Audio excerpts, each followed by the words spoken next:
our First Lady, Cecilia Nez, is also part of the New Mexico task force that's getting together data. And so we're just really needing help in that sense. And so we don't want to lose any more of our Native sisters, our Native mothers. And so the cry is to get the awareness out, because a lot of people don't know of the missing and murdered Indigenous women and girls, and now it's hitting the LGBTQ community. And so we just want to make that aware and know that, hey, we're waving our arms here. I think there was a movie that came out with Native women that have been murdered and missing. And so it hits close to home, because we have a close family member, Patricia Platero, that went missing in 2015. They found her 2 months later, murdered in Albuquerque, New Mexico. And so her case still remains unsolved. We got Tamika Platero, who's from Little Water, New Mexico, who went missing November 25th, 2019, and is still missing. And so we have these girls out there that are missing, and we don't know. And there's that jurisdiction. Been far disproportionate to other people in other areas of the country. What you've gone through. I mean, I've been hearing about this for a long time. Yes. For years and years. This has been for many years, for many decades, right? Yes. Yes. Disproportionate. Yes. Disproportionate. Well, $273 million, a lot of that's going to go toward trying to solve that problem. It's a problem that can be solved. Thank you, Mr. President. Thank you, Mr. President. I know you're going to use it well. Yes. And you'll figure it out, right? Yes. It's a horrible thing. So New Mexico versus Arizona, tell me, because we're here. Where are you going to be, where's the problem worse? New Mexico or Arizona? Navajo Nation spans Utah, New Mexico, and Arizona. And so, I think all of us working collaboratively, that's going to really help, because sometimes we get misclassified. We get misclassified as Hispanic. And so I think there was a Hopi girl that had been murdered here in Phoenix, and they classified her as Hispanic. And so a lot of times, the people don't know. So I think with the more talks out there, that people will, start to. Is there a certain area, though, where you have the 4 states? Is there a certain area where the problem is exacerbated or worse, or is it? Well, I think it's just all Indian country, Indian country, whether it's Alaska Native or Navajo or Hopi or Gila River, it's all over. It's a very big problem in Alaska. Yeah, Mr. President, if I could add to that, just recently in Farmington, New Mexico, there was an Anglo woman who was abducted, and I'm most certain she came across the Navajo Nation and was found murdered in near Flagstaff, Arizona. And so I think it just speaks largely to the lack of public safety officers in such a vast land the size of West Virginia. It is a vast land. So not only Navajo and others, but it's just an area that I guess because there's not as many public safety that you get those Well, kinds I'm going to be signing something in a couple of moments, and I hope it helps a lot, not just a little bit, a lot. Yes. And I think you'll do a fantastic job. I know you're going to be watching it personally. Yes. And between the 3 of you and everyone else that I know so well, I think you're going to do a great job. And so go get them. Thank you, Mr. Go President. do the job. I'd like to maybe finish off with the governor. Great governor. You're doing a phenomenal job. What do you have to say, Doug? Well, my mic thankfully is working. First, I want to say thank you, Mr. President. We're thrilled that you're back in Arizona, especially to talk these specific tribal issues. I want to say to Second Lady Leiser, to Vice President Leiser, to Governor Lewis, this focus that we've had on our tribal nations, first and foremost, around the coronavirus, with a special shout out to Senator McSally, who advocated for these ventilators that were so needed on Navajo Nation. Please extend my best to President Nez, and I'm so grateful, Mr. President, that you took a personal interest in getting these ventilators to Navajo Nation. And I'm proud, Mr. Secretary, in Arizona, our legislature, both Democrat and Republican, last year signed HB 2570. And Second Lady Leiser, I want to give a personal thank you to you. This was the bill to address missing and murdered Indigenous people. And what we hope to do in Arizona is to reduce and eliminate this scourge that we have on our native nations. And in Arizona, we have 22 tribal nations, and 75% of the Navajo people reside in the state of Arizona. So that was a positive thing that we could get done last year. And Governor Lewis, I want to say to you, another positive thing in addition to the HB 2570 that we passed, it was also unanimous, was the drought contingency plan to address Arizona's water future. You were a real leader on that, and for that I'm grateful. Thank you for being here to, thank you to very celebrate much. these accomplishments, Mr. And you know, one of the other accomplishments we have is in Arizona and a lot of other states, we're building a wall, and you're finally getting what you need. And interestingly, California's calling, because in bordering towns, as you know, in Mexico, they have a very big outbreak of the coronavirus. And California's calling, saying, you got to help us. Those are not calls that the media knows about, but that's the facts. And in Tijuana, right along the border, they have a tremendous outbreak. And we have just completed 172 miles of wall. And it's real wall, not the kind you were having built over the years that were sort of scoffed at, right? And we've done a lot in Arizona, and the people are letting us know they're so happy, they're so thrilled about it.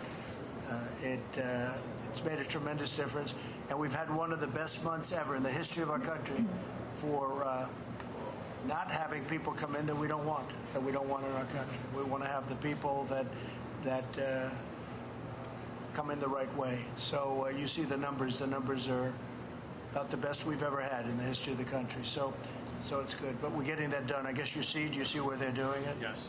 Yeah, it's been a big thing. We're up to 172 miles. We'll have it completed early next year. So it's been something. Okay, I'm going to sign this. I want to just congratulate you, Myron. Yes, sir. Thank you. I want to congratulate you, Second Lady. That's so fantastic. Thank you. And I want to congratulate you for also, because I've been in that vicinity, and it's one of the most beautiful places you can imagine. So congratulations very much.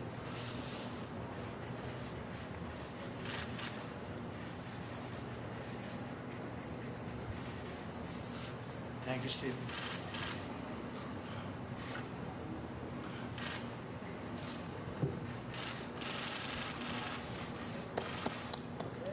Mr. President, what are your thoughts on winding down the coronavirus task force? 1 second, Jim. Yes, sir. Oh, sorry. I want to make sure everybody looks good, except me. I'm going to hand this to the Second Lady, okay? No. You don't mind? Mr. President, I want to thank you. Go ahead, please. I want to thank you again. I'm wearing Stephen, go ahead. I'm wearing my red ribbon in remembrance of this significant moment for missing and murdered Native Americans. And again, I want to thank you for making such an announcement today and for signing an important document to commemorate the National Day of Awareness. And I know that your administration also made another very important announcement today regarding the Coronavirus Relief Fund. And thank you for that. And to take a few moments to comment about that as well. I want to thank, of course, Governor Ducey and Senator McSally for advocating and for making sure that this is getting out to Indian country, this much needed resources as well. And so today your administration made a significant impact across Indian country. And I want to thank you for getting some of the money out today. I want to thank you also because we need help now, Indian tribes, and can't wait for that litigation to end before additional payments are made to us from the fund. And if you can, please direct Treasury to make these payments as soon as possible. And three, we need to spread the limited resources currently available as far as we can, and to avoid allocating to a very few tribes and under-allocating to most others. And this means that you should include a limit or cap on the total funding any one tribe receives.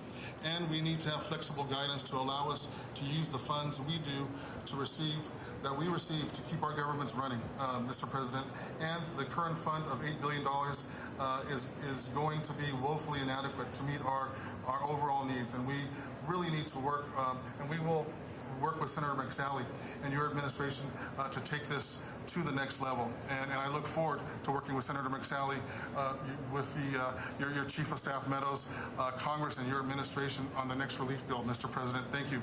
To make sure that your investments in Indian country are going where they are needed the most, and in a way that shows that our governments and our economic entities can be part of that recovery that we are talking about here. That will be critical as we come out of this crisis and rebuild our tribal, state, and national economy together with Indian country included, Mr. President. I always end my my video messages to my community members. We're all in this together, right. And to continue to be Gila River strong. And I think that is how that we can continue to be Gila River strong and to strengthen all tribal nations moving forward, Mr. President. That's good. Thank you very much, Stephen. I appreciate it. I have to say, Myron Lizer and I have dealt, and our people have dealt together very closely, and the Second Lady, and a lot of progress has been made, and we'll continue to make a lot of progress. I think you'll see that, and I think you're going to see it not only here but in the future. Thank you very much, and I appreciate it very much. Thank you. Thank you, Governor. Thank you, Mr. President. And I don't have to thank you. You're with the administration. He has good genes, though. You know, he's got good genes, right? The Scalia genes. You don't get better than that, do you? They're good. Mr. President, on winding down the task force, Vice President Pence said there are discussions underway about winding down the task force. Is that a good idea during a pandemic? Well, I think we're looking at phase 2, and we're looking at other phases. The country's starting to open up. The task force has done a phenomenal job. We have a chart that I just showed somebody. We just got it this morning as I was getting off the plane. And Governor Ducey can explain it better than anybody.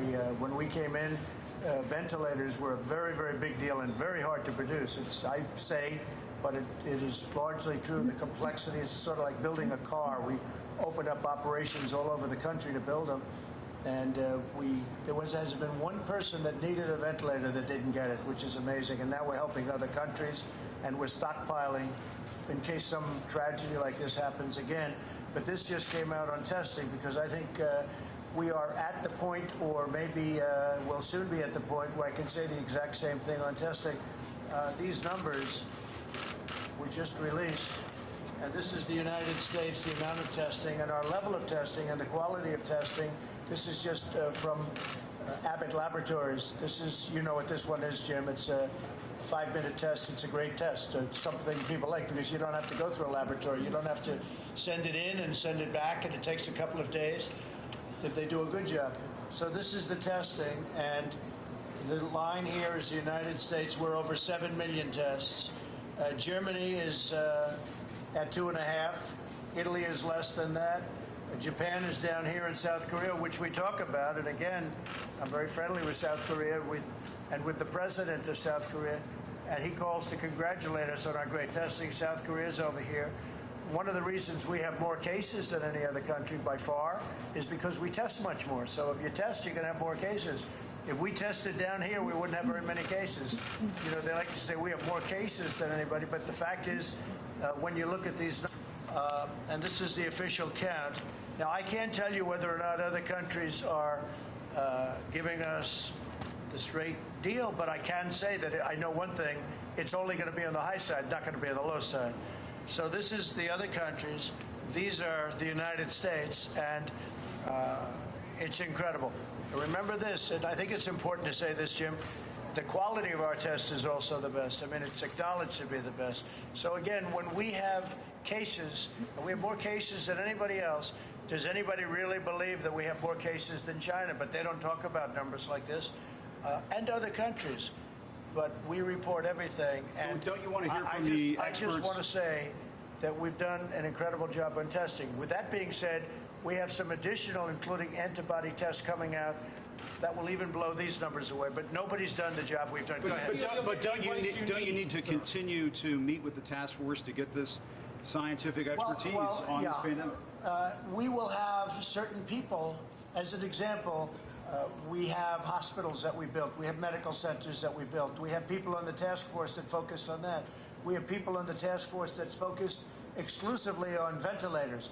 Well, we have more ventilators now than anybody in the world, and we're helping France, as you know. We're helping France, Italy, Spain, Nigeria. We're giving, I think, 250 to Nigeria. We have many countries that we're helping. but the ventilator problem is solved, so you don't need that. We have now it's sort of a combination of safety and reopening. So we'll have something in a different form. But the task force, for what we've done, I think everybody out there, when they're being very honest, I think the job we've done on testing will shortly be, and maybe even supersede, Doug, the job that we've done on ventilators, which people can't even believe. We had a call the other day with the governors. Mike Pence took the call, and they had, I believe, all 50 governors. And it was, they say, the best call we've had thus far. We're working closely with the governors. They have everything they need. And if they don't have it, and if they don't need it, or if they can't get it locally, then they know that we are stocked and we are ready. And we can have, as an example, we won't need this, but we were ready for weeks to have, we had 10,000 ventilators sitting in various locations with people by the ventilators ready to have those ventilators roll if they needed them in, as an example, Detroit or various other places over the country. So I think that as far as the task force, Mike Pence and the task force have done a great job, but we're now looking at a little bit of a different form, and that form is safety and opening, and we'll have a different group probably set up for that. Are you saying mission accomplished? No, not at all. The mission accomplished is when it's over.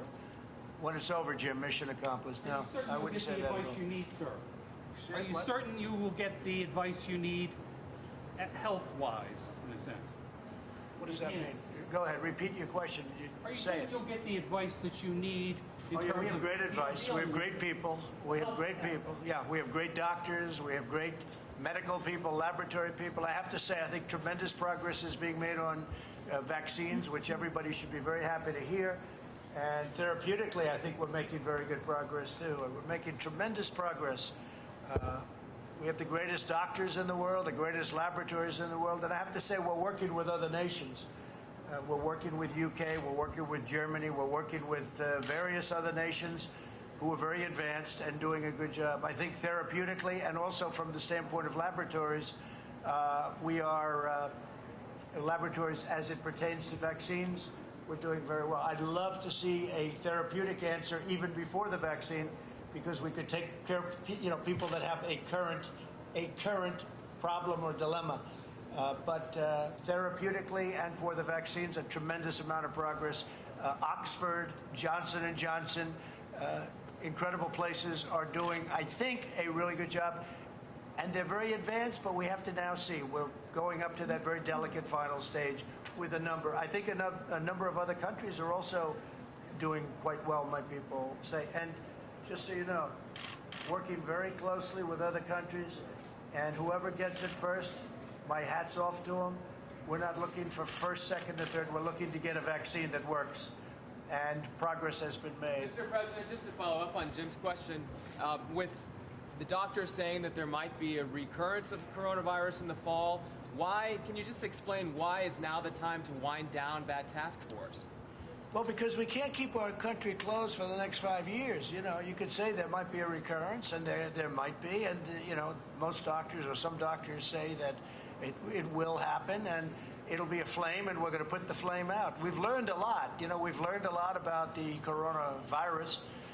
We've learned a lot about this hidden enemy. It's a dangerous enemy. It's a bad enemy. You see what it does, especially for people over a certain age and people that have an infirmity. If you have diabetes, if you have a bad heart, if you have a certain problem, it just, Myron, it just goes after you. It's vicious. Right. And we're saying that people that are over 60, 65, but over 60, we're even saying, sort of stay back for a while. We recommend you staying back for a while. At the same time, with young children and children, we'd like to see the schools open early next season and on time. It's incredible how it's very unique how the children aren't affected, but people that have problems and older people can be very badly hurt, injured, or die from this problem. Mr. President, Hold on, I just want to finish a follow-up. I understand you don't want to keep the country closed for 5 years, but don't you want your advisors to keep looking at this closely the way you have? They are looking at it very closely. They are looking at it very closely. And I just said it today, I used the word for the first time, I think, in terms of what we're doing. I'm viewing our great citizens of this country, to a certain extent and to a large extent, as warriors. They're warriors. We can't keep our country closed. We have to open our country. Somebody said, oh, we could keep it for the next 18 months. We could keep it for the next 2 years. Doug Ducey's done an incredible job as the governor of Arizona. The people aren't going to accept it. They won't accept it, and they shouldn't accept it. We have a great country. We can't keep it closed. I mean, I've had doctors say, well, why don't we close it for a couple of years? This is the United States of America. I created, with a lot of other very talented people and the people of our country, the greatest economy in the history of the world, the greatest that we've ever had, the greatest employment numbers, the best numbers we've ever had, the best stock markets. I think we had 144 days of record stock markets.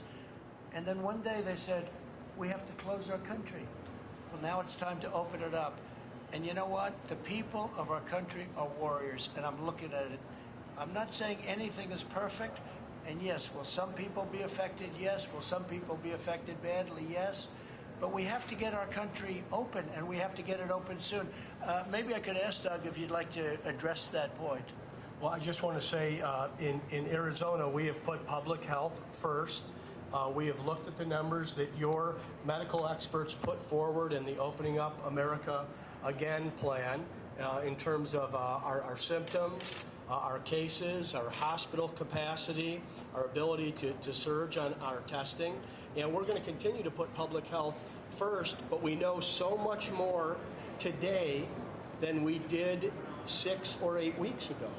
So we believe that we want to protect our most vulnerable. Those are the folks that are of a certain age with the underlying health condition.